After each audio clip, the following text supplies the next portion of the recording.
병가 기간 중에 제 아내가 참 많이 고생을 했습니다. 정말 많이 고생을 했습니다.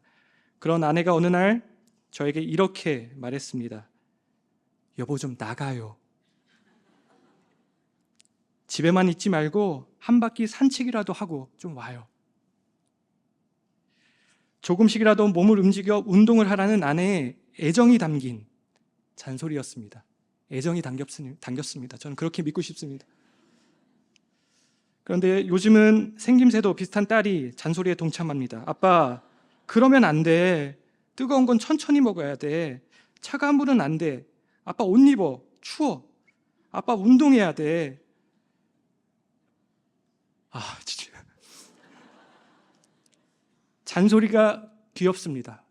귀엽지만 그냥 듣고 마는 경우가 많습니다. 잔소리가 잔소리가 되는 이유는 상대가 내 말을 듣고 원하는 행동이나 반응을 보여주지 않기 때문일 것입니다. 그럼에도 이어지는 이유는 상대를 향한 애정과 깊은 관심이 있기 때문에 내 말을 듣지 않고 반응을 보이지 않더라도 계속 이야기하는 것입니다. 우리 하나님도 계속해서 말씀하시는 분이십니다. 왜냐하면 우리를 너무나 사랑하시기 때문입니다. 이것을 느끼지 못하면 사랑의 부재가 되는 것입니다. 그래서 성경은 피조물인 우리가 창조주인 하나님의 사랑을 실감할 수 있도록 그 관계를 의인화하여 설명해 주고 있습니다.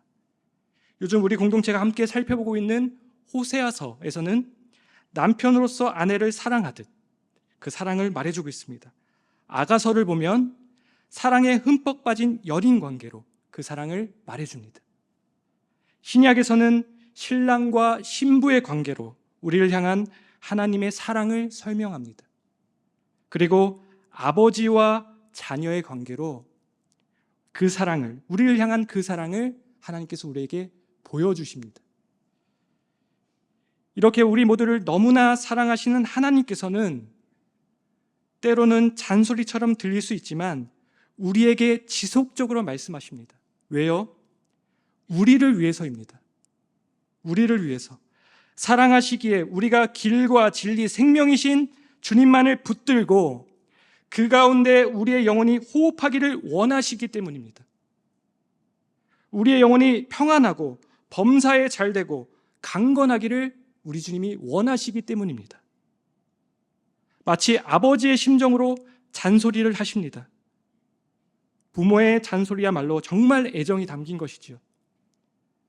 오늘 함께 읽은 이 예레미야 말씀을 통해 하나님은 타락할 대로 타락한 남유다 백성을 그럼에도 불구하고 사랑하시기에 그들에게 지속적으로 말씀하십니다.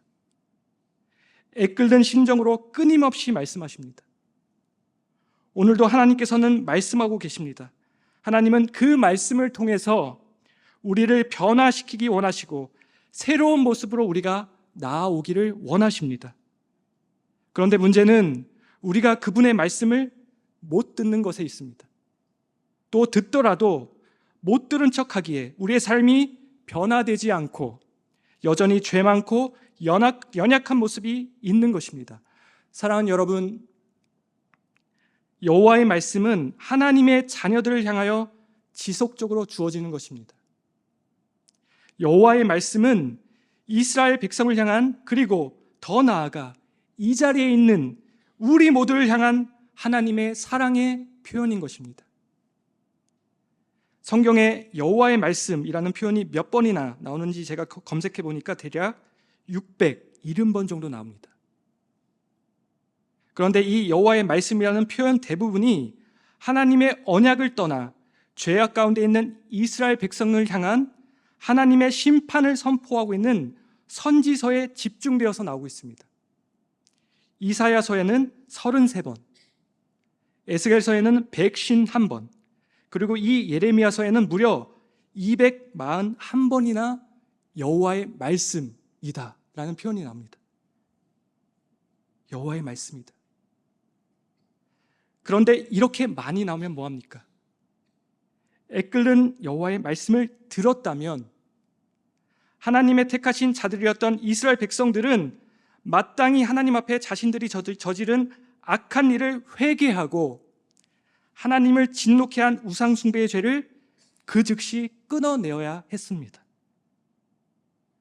남유다 백성이 하나님의 말씀을 잔소리처럼 여기지 않고 귀 기울여 들었다면, 가볍게 여기지 않았더라면, 말씀하시는 하나님을 온전히 바라보고 그에 합당한 반응을 보였다면, 그건 잔소리가 아니라 그들에게 복된 소리, 축복의 소리, 치유와 회복의 소리, 기회의 소리였을 것입니다. 오늘 함께 읽으신 본문에서도 하나님께서는 그분의 말씀 앞에 합당한 반응을 원하셨습니다. 하나님의 말씀 앞에서 남유다 백성에게 요구된 모습, 더 나아가 이 자리에 있는 우리 모두에게 요구되어지는 그 모습을 오늘 본문을 통해 두 가지를 말씀드리기 원합니다. 그 첫 번째 모습은 눈물의 회개입니다. 눈물의 회개. 우리 17절과 18절 말씀 다시 한번 한 목소리로 읽겠습니다. 시작. 만군의 여호와께서 이와 같이 말씀하시되 너희는 잘 생각해보고 곡하는 부녀들을 불러오며 또 사람을 보내 지혜로운 부녀를 불러오되 그들로 빨리 와서 우리를 위하여 애국하여 우리의 눈에서 눈물이 떨어지게 하며 우리의 눈꺼풀에서 눈물이 쏟아지게 하라. 여기서 곡하는 부녀란 장례식 때에 곡을 전문으로 하는 여성을 가리킵니다. 하나님께서는 유다 백성을 향하여 곡하는 여인들을 불러다 그들로 하여금 너희들의 눈에서 눈물이 나오게 하라 라고 말씀하십니다. 그리고 그녀들에 대하여 지혜로운 부녀라 칭하고 계십니다. 하나님이 부녀를 불러 애국하게 하라 말씀하시며 그녀들을 지혜롭다고까지 칭하시는 이유는 유다의 사망, 곧 멸망이 확실한 일임을 강조하기 위해서였습니다. 그런데 단지 하나님이 유다의 멸망이 확실함을 강조하기 위해서 이 말씀을 하셨을까요? 그렇지 않습니다. 하나님은 그렇게 매정하고 잔인한 분이 아니십니다. 하나님은 하나님의 징계 앞에서도 회개할 줄 모르는 유다 백성이 그들의 완고함을 버리기를 원하셨습니다. 즉 타락할 대로 타락한 유다를 징계하시면서도 그들을 사랑하시기에, 그들을 너무 사랑하시기에 그들에게 은혜를 베푸시고 그들에게 회개할 것을 요구하시는데 특별히 눈물의 회개를 요구하고 계신 것입니다. 하나님의 징계 앞에서 정말 눈물로 자신들의 죄를 뉘우치며 회개하고 자신들이 처한 위기 상황에 가슴 아파하라는 것입니다. 사랑하는 성도 여러분, 눈물은 마음의 언어입니다. 눈물은 진실의 상징입니다. 눈물은 기쁨과 슬픔의 진솔한 표현입니다. 성경을 보면 우선 우리 예수님께서 하나님 앞에서 울며 기도하셨습니다. 울며 기도하셨습니다. 또한 예수님을 부인했던 베드로도 닭이 울기 전에 3번이나 나를 모른다 할 것이다 하신 예수님의 말씀이 떠올라 밖으로 나가 통곡하였습니다. 사도 바울도 주님 앞에서 눈물을 흘렸습니다. 예레미야 선지자 역시도 하나님 앞에서 눈물을 흘리며 애통해했던 사람입니다. 예레미야 선지자의 별명이 눈물의 선지자죠. 눈물의 선지자. 그리고 또 한 사람, 다윗이 있습니다. 간음죄를 지은 다윗에게 나단 선지자가 찾아와 자신의 죄를 지적했을 때 다윗은 태연하게 위선을 떨지 않았습니다. 그것을 못 본 채 하지 않았습니다. 미루지 않았습니다. 그는 그 즉시 내가 여호와께 죄를 범하였나이다 라고 고백합니다.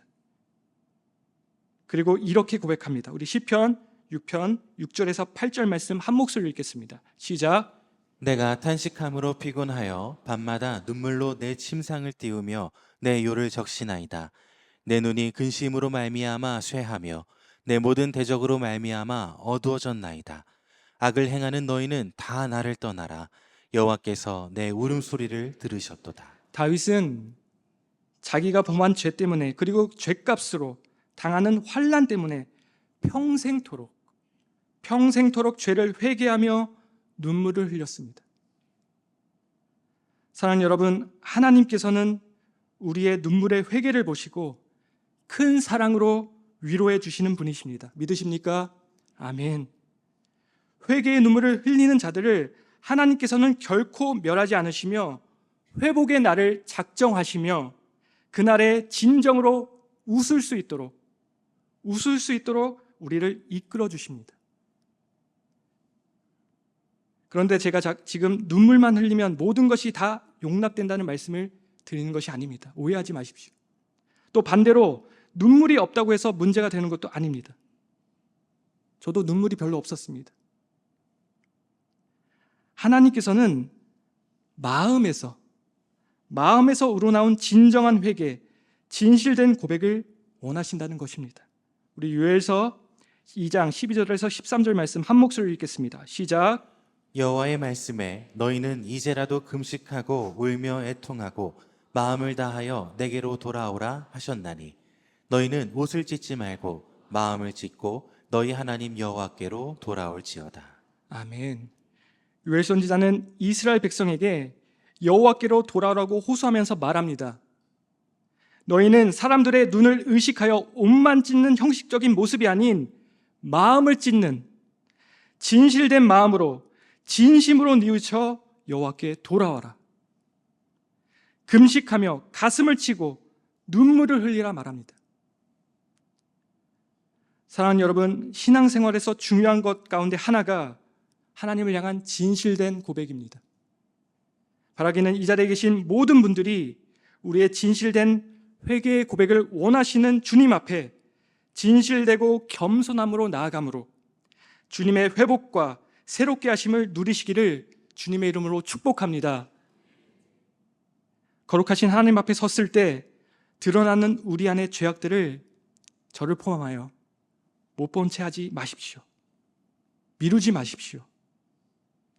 주님의 말씀에 내 심령이 찔림을 받았다면 그 즉시 하나님 앞에 엎드리십시오. 더 이상 하나님의 말씀이 우리 가운데 잔소리가 아닌 영혼을 회복시키는 은혜의 소리, 생명의 소리가 될 수 있기를 주님의 이름으로 축복합니다. 두 번째로 우리는 오로지 하나님을 아는 것을 자랑으로 삼아야 합니다. 하나님을 아는 것을 자랑으로 삼아야 합니다. 우리 23절과 24절 다시 한번 한 목소리로 읽겠습니다. 시작. 여호와께서 이와 같이 말씀하시되 지혜로운 자는 그의 지혜를 자랑하지 말라. 용사는 그의 용맹을 자랑하지 말라. 부자는 그의 부함을 자랑하지 말라. 자랑하는 자는 이것으로 자랑할지니 곧 명철하여 나를 아는 것과 나 여호와는 사랑과 정의와 공의를 땅에 행하는 자인 줄 깨닫는 것이라. 나는 이 일을 기뻐하노라. 여호와의 말씀이니라. 함께 읽으신 말씀은 우리가 사람이 자랑하지 말아야 할 것과 진정으로 자랑해야 할 것에 대하여 말씀하고 있습니다. 여기서 자랑이라는 단어는 그 의미상 신뢰라는 단어로 대체할 수 있습니다. 23절을 보면 유다 백성은 여호와 하나님만을 전적으로 의지하기보다 자신들의 지혜와 힘 그리고 재물을 의지했습니다. 신뢰했습니다. 이 세 가지는 일반적으로 세상을 살아가는 사람들이 가장 우선시하고 가지기를 원하는 것입니다. 왜냐하면 이것들이 삶을 평안하게 하고 어려움에 처하게 될 때 도움이 될 것이라 생각하기 때문입니다. 그러나 하나님은 오늘 말씀을 통해 이러한 것들을 자랑하지 말라 말씀하십니다. 의지하지 말라 말씀하십니다. 물론 지혜와 힘과 재물이 전혀 도움이 되지 않는 것은 아닙니다. 우리의 삶에 많은 영향을 미칩니다. 분명 유익한 것입니다. 하지만 그렇다 해서 그것들이 우리가 절대적으로 의지할 만한 것은 되지 못합니다. 지혜와 힘과 재물은 결정적인 순간에 우리에게 실망과 좌절감을 안겨주며 우리를 참된 구원으로 인도하지 못합니다. 구약 성경에 자신의 지혜와 힘과 재물을 하나님보다 더 의지하다가 실패한 두 사람이 있습니다. 바로 삼손과 솔로몬입니다. 삼손은 나귀 턱뼈 하나로 1,000명을 죽일 정도의 힘과 능력이 있었던 용사 중의 용사였습니다. 그리고 솔로몬은 지혜와 부를 풍성히 소유했던 왕이었습니다. 그런데 이 두 사람은 처음부터 그렇지는 않았지만 점점 자신들이 가진 것, 지닌 것들, 이 모든 것들을 하나님보다 더 신뢰하고 의지했습니다. 그런 그들의 인생의 말년이 어떠했습니까? 삼손은 자기 힘만 믿고 하나님 말씀에 떠나 살다가 두 눈이 뽑혀 죽게 되는 비참한 최후를 맞습니다. 솔로몬은 자신의 지혜와 부유함만을 의지했다가 이스라엘이 둘로 나뉘는 그 빌미를 제공합니다. 이런 사실이 보여주는 것처럼 세상 지혜와 힘과 재물은 인간이 진정으로 의지할 것이 못 됩니다. 우리가 진정으로 자랑하고 의지하며 추구해야 하는 것은 바로 하나님을 아는 것입니다. 24절 말씀 제가 다시 한번 읽어드리겠습니다. 자랑하는 자는 이것으로 자랑할지니 곧 명철하여 나를 아는 것과 나 여호와는 사랑과 정의와 공의를 땅에 행하는 자인 줄 깨닫는 것이라. 나는 이 일을 기뻐하노라. 여호와의 말씀이니라. 아멘. 여기서 하나님을 안다는 것은 잘 아시겠지만 단지 지식적으로 아는 것을 의미하지 않습니다. 체험적으로, 전인격적으로 아는 것을 말합니다. 그리고 단지 아는 것으로 그치는 것이 아니라 하나님을 경외하며 의지하며 하나님께서 원하시는 바, 하나님께서 뜻하시는 바를 그대로 실천하고 순종하는 것을 말합니다. 하나님을 체험적으로, 인격적으로 아는 사람은 하나님의 말씀을 따라 살고 하나님을 경외하게 되어 있습니다. 바로 이러한 하나님에 대한 알미, 우리에게 참된 구원을 가져다 주는 것입니다. 예수님께서도 십자가를 지시기 전에 우리를 위해 기도하실 때 이렇게 말씀하셨습니다. 영생은 곧 유일하신 참 하나님과 그가 보내신 자 예수 그리스도를 아는 것이니라. 아멘. 그렇습니다. 하나님과 예수 그리스도를 아는 것, 이것이 바로 영생, 곧 구원을 가져다 주는 것입니다. 그러므로 우리는 다른 무엇을 자랑하지 말고 오직 하나님과 예수님만 자랑해야 합니다. 사도 바울도 고백합니다. 자랑하는 자는 주 안에서 자랑하라. 이 시간 함께하는 우리 모두가 저를 포함하여 세상 사람들이 자랑으로 삼는 그 무엇에 마음을 주는 것이 아니라 하나님과 예수 그리스도를 자랑으로 삼아 의로우신 하나님의 인도하심으로 참되고 복된 구원의 삶 사시기를 주님의 이름으로 축복합니다.